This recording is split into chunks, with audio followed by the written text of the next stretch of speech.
ಶರಣ್ರಿಯಪ್ಪ ಮತ್ತೆ ನಮಸ್ಕಾರ. ಇನ್ನು ಮುಂದಿನ ಪಾದಯಾತ್ರೆ ನೋಡೋಣ ಇಲ್ಲಿಂದ. ಇದೇನಪ್ಪ ಅಂತ ಹೇಳಿದ್ರೆ 12 ಶಿವಲಿಂಗನ ಸುತ್ತಬೇಕಾದ್ರಿ. ಹೋಗ್ಬೇಕಾರೆ 14 ಕಿಲೋಮೀಟರ್ 14 ಬರೀ ಗಾಲ ನಡಿಬೇಕು, ಚಪ್ಪಲಿಲ್ಲ ಏನಿಲ್ಲ ನಡಿಬಾರ್ದ್ರಿ. ಯಾಕಂದ್ರೆ ಇದು ದೇವ್ರ ಸುತ್ತ ಆಗ್ತೀವಲ್ರಿ, ಹಂಗಿದೆ. ಹೋಗ್ಬೇಕಾದ್ರೆ ಈ ಬೆಟ್ಟದ ಒಂದು ಆಕರ್ಷಣೆ ಆಯ್ತು ರೀ, ಸಕ್ಕದಾಗಿತ್ತು ರೀ.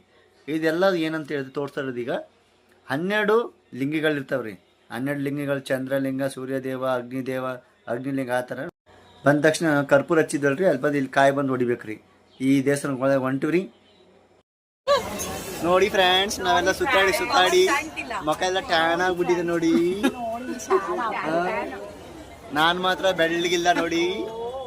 ತಮಸ್ಕಾರ ಮಾಡ್ತಾ ಹಾಗೆ ದೇವಸ್ಥಾನ ಮಾಡ್ಕೊಂತೀವಿ. ಆ ಸ್ಟ್ರಕ್ಚರ್ ಇದಲ್ರಿ, ಇದು ಭಾರಿ ಮಸ್ತ್ ಐತ್ ನೋಡ್ರಿ. ಚೋಳರು ಕಟ್ಸಿದ್ದೀವಲ್ಲ, ಇನ್ಸ್ಕ್ರಿಪ್ಷನ್ ಚೋಳರು ಕನ್ಸ್ಟ್ರಕ್ಷನ್ ಮಾಡ್ಬೇಕಾದ್ರೆ ಎಲ್ಲ ಸ್ಕಲ್ಪ್ಚರ್ಗಳನ್ನ ಒಂದು ಬಿಗಿ ಬಸ್ತಾಗಿ ಮತ್ತು ಹಾಗೆ ಇಂಚಾಗಿ ಮಾಡಿದ್ದಾರೆ. ಈ ಕಲೆಗಳು ನೋಡಿ ಹೇಗೆ ಮಾಡಿದ್ದಾರೆ ಅಂತ ನಾವು ನೋಡ್ಬೋದಾಗುತ್ತೆ. ಯಾಕಂತ ಹೇಳಿದ್ರೆ ಆಗಿನ ಕಾಲದಲ್ಲಿ ವಿಜಯನಗರ ಎಂಪೈರ್ ಅವರು ಸಹ ಇದ್ರ ಮೇಲೆ ಪರಿಣಾಮ ಬೀರಿತ್ತು. ಚೋಳರು, ಗಂಗರು ಅವರೆಲ್ಲ ಇದನ್ನೆಲ್ಲ ರೂಲ್ ಮಾಡಿರೋಂಥದ್ದು ಇನ್ಸ್ಕ್ರಿಪ್ಷನ್ ಸಹ ನೋಡ್ಬೋದು ಇಲ್ಲಿ ನಾವು. ಹಾಗೆ ಈ ಕಂಬಗಳನ್ನ ಸಹ ನೋಡ್ಬೋದು ನೋಡಿ, ಹೆಂಗೆ ಮಾಡಿ ಪಿಲ್ಲರ್ಗಳಲ್ಲಿ ಲೋಟಸ್ಗಳ ಆಕಾರದಲ್ಲಿ ಮಾಡಿದ್ದಾರೆ. ಈಗ ದ್ವಾರಪಾಲಕರಾಗಿ ನೋಡ್ಬೋದು. ನಟರಾಜಂದು ಸ್ಕಲ್ಪ್ಚರ್ಸ್ ಇದೆ. ಹಾಗಿದ್ದ ತಕ್ಷಣ ಗರ್ಭಗುಡಿ ಫೋಟೋ ವಿಡಿಯೋ ಮಾಡೋಕ್ಕಾಗಲ್ರಿ, ಇದಿಷ್ಟೇ ನೋಡ್ಕೊಂಡು ನಾವು ವಾಪಸ್ ಬಂದಿವ್ರಿ. ನಾವು ಹೊರಗೆ ಬಂದು ರೂಮ್ ಹೋಗ್ಬೇಕಾದ್ರೆ ಹೇಗಿತ್ತು ಅಂತ ವಾತಾವರಣ ಜಲಕ್ ಕಾಮಿಡಿ ವಿಡಿಯೋ ಹಾಕ್ತೀವಿ.